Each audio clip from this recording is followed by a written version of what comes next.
پھر ایک چیز اس میں یہ بھی ہے، 8ویں چیز، خطبے میں امام کی طرف رخ کرنا ہے۔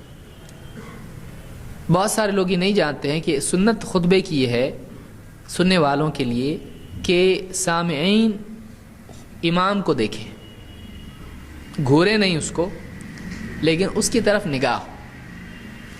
کہ ایک آدمی خطبہ دے رہا ہے تو خطبہ دیتے وقت میں لوگ نیچے سر رکھ کے بیٹھتے ہیں، اور 2 فائدے اس کے ہوتے ہیں ان کو۔ ایک تو معلوم نہیں پڑتا ہے سو رہے ہیں کہ جاگ رہے ہیں، اور دوسرا کچھ بھی سوچنے کے لیے آسانی ہو جاتی ہے۔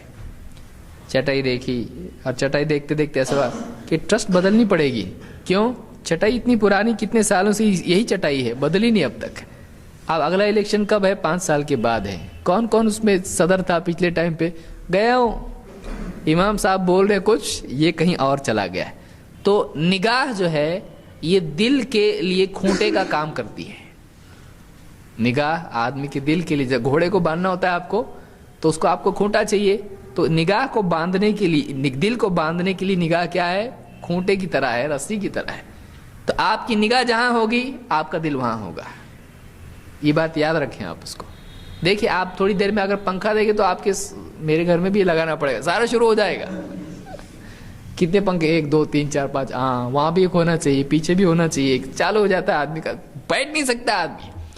انسان کی سوچ میں ویکیوم نہیں ہوتا ہے، انسان کی سوچ میں گیپس نہیں ہوتے کہ تھوڑی دیر کے لیے کچھ بھی نہیں سوچ رہا تھا پھر اب چلو سوچنا چاہ، ایسا نہیں ہوتا اس کا۔ وہ ہر وقت کچھ نہ کچھ سوچتا رہتا ہے، اور اس سوچ کو، جیسے پچھلے زمانے میں ٹرین میں وہ ڈالتے تھے نا کوئلہ، تو اس کی سوچ کو، وہ جو کوئلہ ڈالنے والی چیز کیا ہے؟ اس کی نگاہیں۔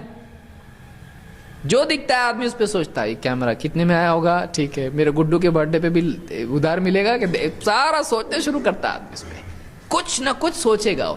تو آپ کہاں رکھیں؟ امام صاحب کی طرف۔ امام صاحب وہ بھی نہیں کہ کتنے بٹن ان کے کرتے میں، یہ بھی نہیں، یہ ایک مصیبت ہے۔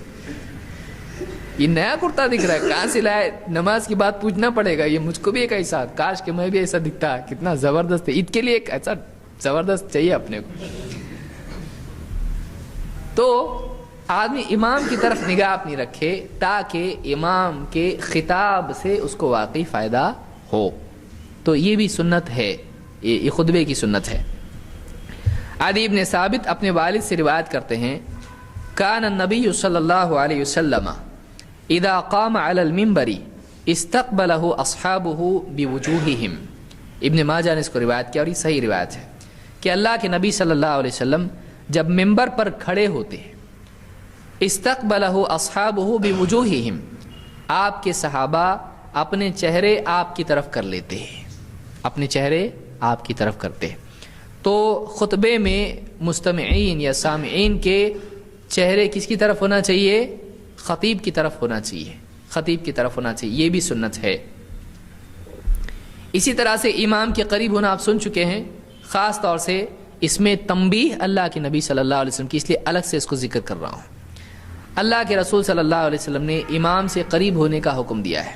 آپ فرماتے ہیں احضروا الجمعہ، جمعہ کے لیے آیا کرو، وادنوا من الامام، اور امام سے قریب رہو، یعنی امام سے قریب بیٹھو جمعہ کے خطبے کے لیے۔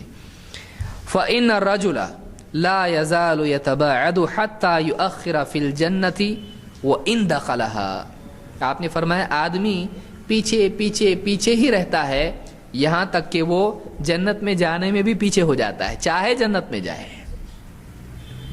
بھئی جلدی جانا ہے کہ دیر سے جانا ہے؟ کہیں بھی آدمی بس میں جانا ہو یا کسی کمرے میں جانا ہو یا کہیں بھی جانا ہو، آدمی کیا کرتا ہے؟ دھکا وکا دے کے پہلے جانے کی کوشش کرتا ہے۔ جنت میں کیوں لیٹ جانا ہے؟ نہیں، جنت میں جلدی جانا چاہیے۔ کیا حشر کے میدان میں رکے رہنا ہے؟ جلدی جانا ہے۔ تا فرماتے ہیں جو دنیا میں خطبے کے لیے پیچھے پیچھے پیچھے رہتا ہے، قریب نہیں رہتا ہے، وہ جنت میں بھی کیا ہو جائے گا؟ پیچھے ہو جائے گا۔ چاہے جنت میں جائے لیکن وہ کیا ہوگا؟ پیچھے رہے گا۔